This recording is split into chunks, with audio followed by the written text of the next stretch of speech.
Mi siguiente invitado es Jorge Rivera Staff, él es secretario de Energía.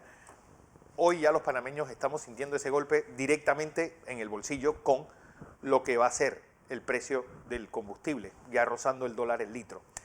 ¿Qué está haciendo el gobierno frente a esta situación de energía? Que esto va a tener implicaciones no solamente en la gasolina, en el gas, va a tener implicaciones también en el próximo verano, cuando pues, entre, como todos los años, parte de nuestro inventario de producción térmico. Jorge Rivera Staff, como siempre un placer tenerte aquí. Buenos días. Buenos días, Fernando, a ti, a todo el equipo, al ingeniero Blandón, como siempre, agradeciendo la oportunidad de compartir información con los televidentes, ¿no? y todos los radio oyentes también de su sistema.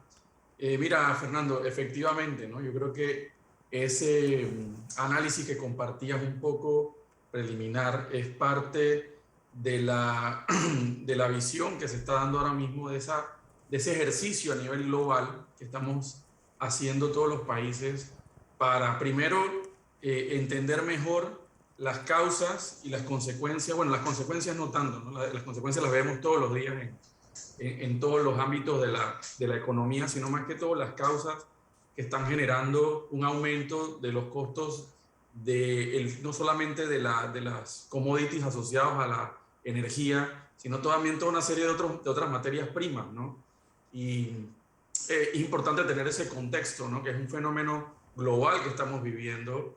Estamos frente a uno de los aumentos más sostenidos y más, digamos, no sorpresivos, sino de alguna manera más disruptivos que hemos tenido, como mencionaba el artículo que tú comentabas, desde la crisis o el shock de los años 70, cuando se dio todo un giro, todo un cambio paradigmático de cómo se gestionaba a nivel global el precio del petróleo sobre todo. Hoy en día estamos en alrededor de 82, 83 dólares el barril de petróleo del que usamos en nuestra región, que es el de Texas, ¿no? Del Golfo de México. Sin embargo, el 2021 arrancó en alrededor de 60, 65 dólares. En diciembre del año pasado, un mes antes estaba en 45, 50 dólares. Hemos tenido un aumento sostenido.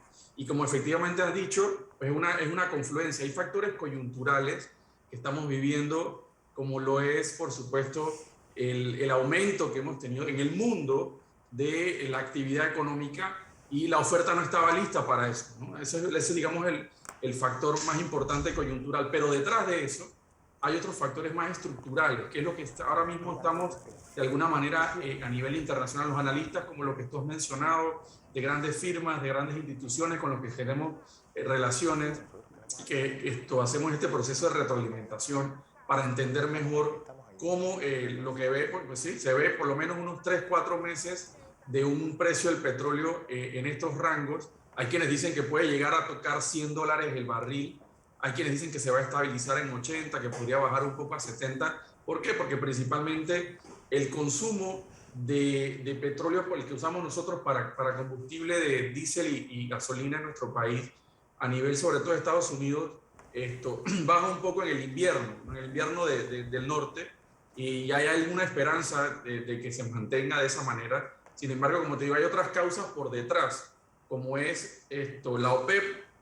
En estos momentos tuvo un acuerdo que ratificó en julio de este año de aumento progresivo de su producción para tratar de ir, digamos, acompañando el crecimiento de la demanda, pero no lo han logrado y no han acordado, digamos, aumentar esas cuotas que ya habían aprobado en julio, sino que mantienen en su programa pero Jorge. esto. Y en el caso panameño, nada más para cerrarte Sí. y la pregunta específica, mira, en Panamá el precio del combustible directamente está regulado. Hoy en día está regulado desde hace 13 años, desde el año 2008, tenemos un precio tope.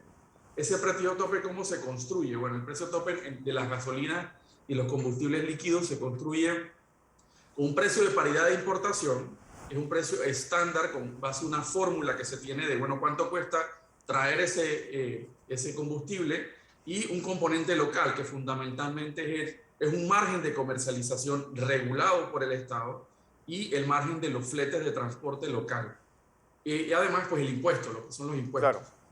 En los componentes locales, el flete, la comercialización y el impuesto no ha variado básicamente en los últimos 9 años, realmente, ¿no? El último ajuste que se hizo a uno de los componentes fue en el año 2016. Entonces, lo que varía cada 14 días, en nuestro caso, en Panamá, es el valor o el costo de esa importación. El resto de los componentes locales se mantiene fijo durante todo este tiempo y además es regulado. Creo que eso es importante siempre rescatarlo. ¿Qué está haciendo el gobierno? Y te doy un poco la información relevante.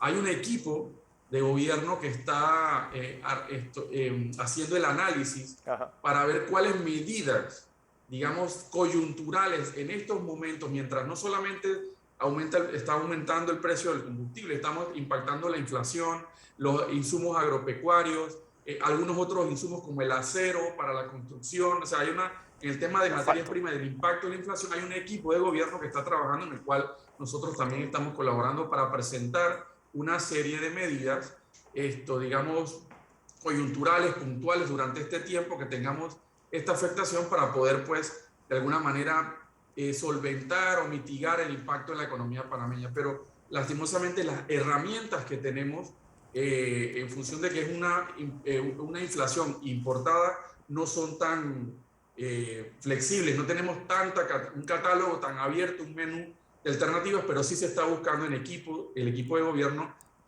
tomar algunas medidas al respecto, ¿no? Por ejemplo, si nos remontamos a las imágenes de los finales de los 70, hubo restricciones de combustible, es decir, las estaciones de gasolina se quedaron sin combustible. ¿Está ya garantizado el abastecimiento de combustible tanto para el uso de los carros como para las plantas de generación eléctrica? ¿Y cómo está nuestro inventario de agua para, pues, poder sobrellevar esta crisis energética con, pues, energías renovables que podamos conseguir aquí en el país? Y otra cosa importante, ¿hay alguna, pues se está pensando, ya sea como se hizo a finales de la década pasada, pues introducir, pues, etanol o algún tipo de combustible para suplementar la gasolina, ya alcanzando el dólar el litro?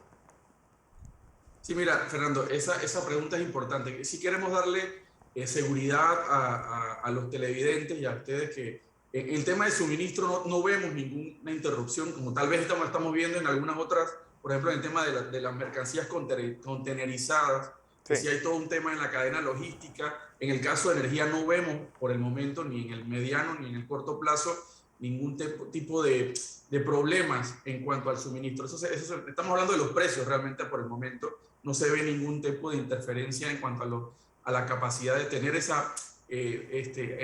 abastecimiento.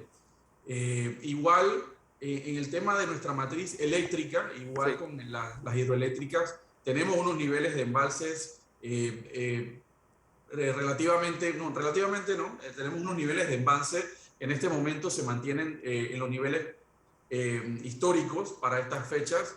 Se mantiene la acumulación de agua de acuerdo a el régimen de lluvia que tenemos, y esperemos que, pues, el próximo verano no tengamos, digamos, eventos extraordinarios, ¿no? Dentro de la planificación tenemos el agua. Además, hoy en día tenemos para el verano mucha más capacidad eólica, tenemos capacidad solar adicional que nos permite complementar los meses de nuestro verano, donde no vamos a tener tanta agua, pues también complementar ese trabajo. Y con relación a la posibilidad de etanol, efectivamente, sí hay un análisis, se está llevando adelante. Aparte hay 2 proyectos de ley en la Asamblea Nacional para reactivar el tema del etanol de caña en nuestro país. Desde el Ejecutivo también estamos haciendo un análisis adicional a esos proyectos de ley para hacer esa reintroducción de una forma, digamos, planificada, ¿no? Que nos permita, digamos, tener esto. Pero te quiero comentar, y aprovechando lo que mencionas, precisamente, como decía el general Torrijos, hay que tener las luces cortas y las luces largas. En este momento, creo que hay que tener las luces, que es lo más importante. Estamos analizando, revisando, proponiendo algunas alternativas para atender la coyuntura, pero en las luces largas es donde tenemos la propuesta de la agenda de transición energética en nuestro país. Implica, por supuesto, el tema de los biocombustibles, el tema del hidrógeno verde, el tema del impulso de las renovables, el tema de la movilidad eléctrica, ¿verdad? Que cada vez más tengamos esa posibilidad de utilizar movilidad eléctrica en nuestro país, de vehículos eléctricos que ya no dependan de los costos de los combustibles a nivel global y que se carguen con energía renovable en nuestro país. O sea, hay una serie de medidas que estamos tomando durante este momento. Estamos implementando 5 estrategias nacionales para el sector de electricidad y 2 estrategias para el sector de hidrocarburos, precisamente para tener la película completa y bueno, qué vamos a hacer de aquí por lo menos al año 2030 en nuestro país para garantizar pues, la descarbonización de nuestra economía, de nuestro sector, la lucha contra el cambio climático, pero también conseguir mejores precios para la energía y además garantizar una mejor soberanía y seguridad energética de nuestros propios recursos en el país. Don José Blandón con nosotros. Jorge. Buenos días, Jorge. Un placer tenerlo con nosotros en la mañana de hoy.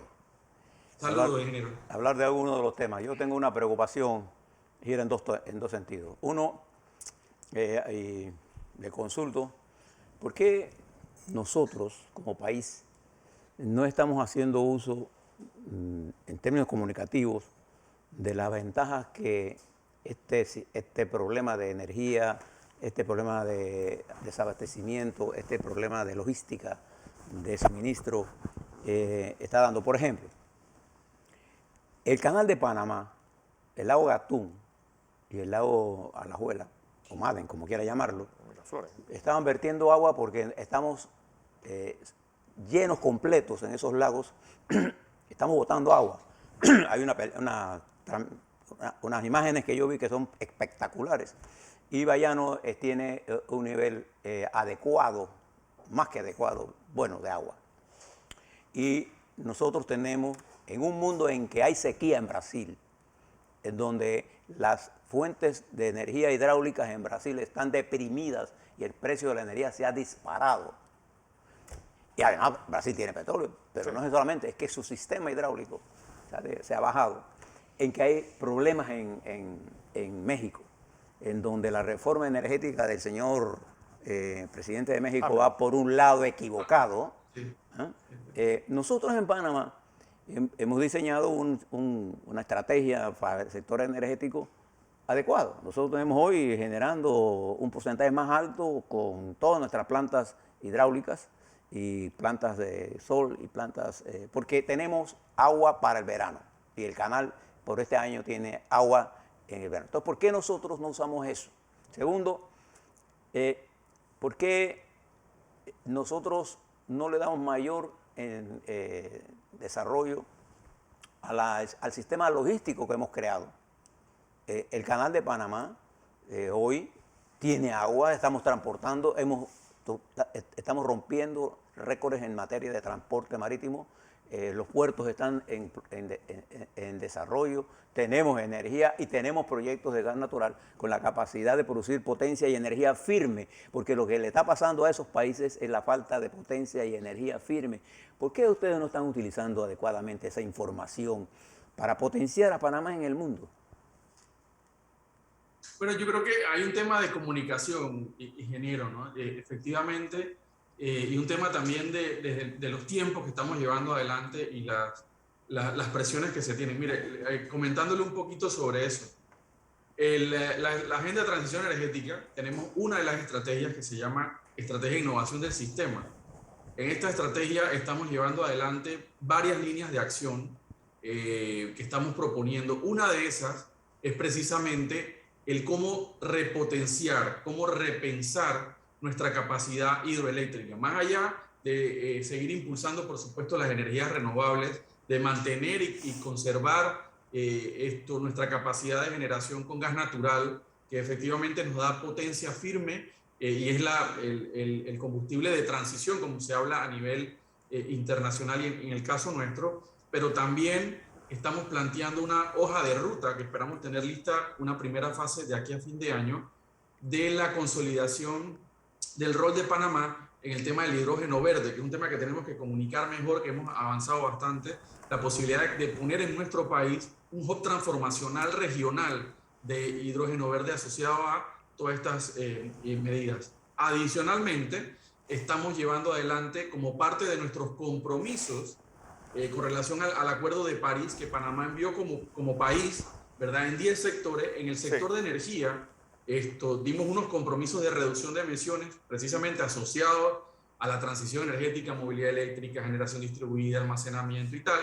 Pero uno de los compromisos específicos que planteamos fue que antes del 2024 Panamá debe contar con un plan nacional de adaptación de nuestro sistema energético al cambio climático. Todos estos temas que usted está planteando precisamente es, bueno, cómo adaptamos nuestra red de transmisión, nuestra matriz de generación eléctrica a todos estos fenómenos que ya están pasando, donde vamos a tener sequías más pronunciadas o vamos a tener, como nos pasó el año 2020, el año pasado, en noviembre, que tuvimos el impacto de ETA y OTA de los dos huracanes que nos trajo grandes cantidades de precipitación en muy cortos periodos de tiempo, que tuvo una afectación en nuestra capacidad de generación hidroeléctrica en el occidente del país. Bueno, todos estos temas, preparar al país para el futuro. De hecho, se trata un poco, como le decía, ¿no? el balance entre las luces cortas y las luces largas. Y tener, por ejemplo, el componente realmente de la matriz hidroeléctrica. Bueno, cómo podemos mejorar la capacidad, la gestión de los embalses. Allá no solamente entra la política energética, ahí también entra pues la política y la gestión del Canal de Panamá, cómo hacemos ese alineamiento interinstitucional, cómo se fortalece realmente para llevar adelante estas condiciones, porque esto no va a mejorar. El tema del impacto del cambio climático y los impactos económicos que está trayendo a nivel global no es que se va a mejorar en corto plazo. Vamos a seguir teniendo estas situaciones, estas coyunturas complicadas, y tenemos que por lo menos estar preparados en el manejo de la información que tenemos para proponer medidas específicas. Jorge, hoy Panamá es negativo en la emisión de CO2. Nosotros tenemos una posición global en el mundo envidiable. Sí. Yo estaría pensando en transformar la planta de carbón que está usando minera en una planta más eficiente y menos contaminante. No estaría pensando en hidrógeno verde porque para mí es una tecnología en desarrollo y no es tan fácil como se piensa. Pero lo que quiero plantearte es, y para tener plantas hidráulicas de energía y potencia firme, yo necesito hacer lagos. Y ahora mismo deforestar es mucho más complicado. Tengo aquí conmigo, y quisiera que lo revisaras, hay un informe que la BBC obtuvo, confidencial, y todavía la fuente de la BBC, con sugerencias que está pidiendo a Arabia Saudita, Australia, Brasil, Japón, Argentina, con respecto a mirar esto de la energía, porque lo que hay ahora mismo es un problema de energía eléctrica, porque China está cortando el carbón. Nosotros en Panamá tenemos una matriz energética que nos va a durar por un periodo de 10 años. No necesitamos más plantas de las que ya estamos en ese proceso ahora mismo. Lo que quiero plantearle es que yo creo que hay que combatir el cambio climático. Pero Panamá hoy es negativo en CO2. Nosotros tenemos que hacer más cosas en cambio. Pero ¿usted no le parece que debemos ser más pragmáticos? No es tan fácil de cambiar una tecnología por otra. Sobre todo cuando, por ejemplo, he leído mucho sobre hidrógeno verde. Y el manejo, el almacenamiento, la volatilidad que se produce, el peligro que él tiene, no es tan fácil. Entonces, todavía no hemos podido cambiar y reemplazar plantas térmicas obsoletas como Pedregal y Chorrera. Y miren el lío que armaron. ¿No? Y plantas hidráulicas de alto nivel de costo, porque no todas las plantas hidráulicas son altamente eficientes. Al contrario, nosotros estamos pagando hoy un costo de energía alto. Va a bajar cuando entre la planta de gas natural. ¿Por qué no educamos más a la gente en el ahorro? Nosotros tenemos una estructura eléctrica relativamente buena si sacamos las plantas térmicas obsoletas y contaminantes. Efectivamente, ¿no? Es un poco, como le decía, el tener un menú de propuestas y de líneas de acción Las plantas térmicas, pues sí, efectivamente, de acuerdo al anuncio que hizo el presidente, el 1 de junio de este año, pues estarían saliendo de nuestro sistema las últimas de diésel y búnker en diciembre del año 2023, más o menos. Tendríamos entonces el fortalecimiento de nuestra matriz energética con el tema del gas natural, sí, con la planta nueva que se está construyendo para tener esa firmeza, esa potencia firme, que complemente el aumento también de las renovables. En el caso de la lucha contra el cambio climático, efectivamente Panamá tiene esa condición de carbono negativo y queremos seguir siendo ejemplo. Ahí también tenemos otra característica, la agenda de transición energética y todas estas medidas también implican un impacto en el crecimiento económico. Tenemos unos análisis que hemos hecho de impacto económico y precisamente en la generación de empleos, en el Producto Interno Bruto, en la reducción de los subsidios que estaba mencionando, que también es un tema que estamos revisando, esa focalización, ese análisis que se puede dar en la reducción, en el aumento de la recaudación impositiva del Estado por una serie de actividades, el impulso de los techos solares en los clientes, que es una estrategia específica de las 5 de la agenda de transición, de bueno, cómo empoderamos a los ciudadanos. Casualmente hoy publiqué un artículo de opinión en uno de los medios escritos del país hablando sobre el concepto de democratización de la agenda de transición, que implica la creación de una figura que tal vez en otro espacio pudiéramos tener la oportunidad de explicarlo con más detalle, de los prosumidores, ¿no? En donde los ciudadanos, los clientes del sector eléctrico se convierten, además de consumidores, en prosumidores.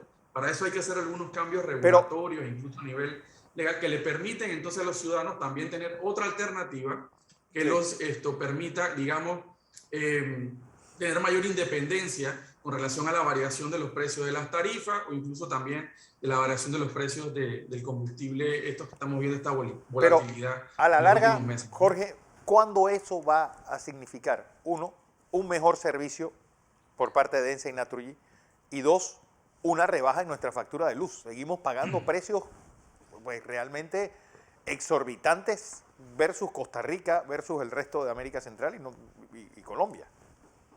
Sí, mira, ahí hay que anotar, ¿no? Yo creo que los precios, siempre se habla normalmente del precio de la tarifa en nuestro país, y la comparamos siempre, ¿no? Costa Rica, Centroamérica. En general, nuestras tarifas son competitivas, dependiendo del rango con el resto de Centroamérica. No quiere decir que uno de los objetivos precisamente de las medidas es tener energía más barata para además mejorar la competitividad de nuestra economía y mejorar, digamos, la disponibilidad en el bolsillo de los panameños en la calle.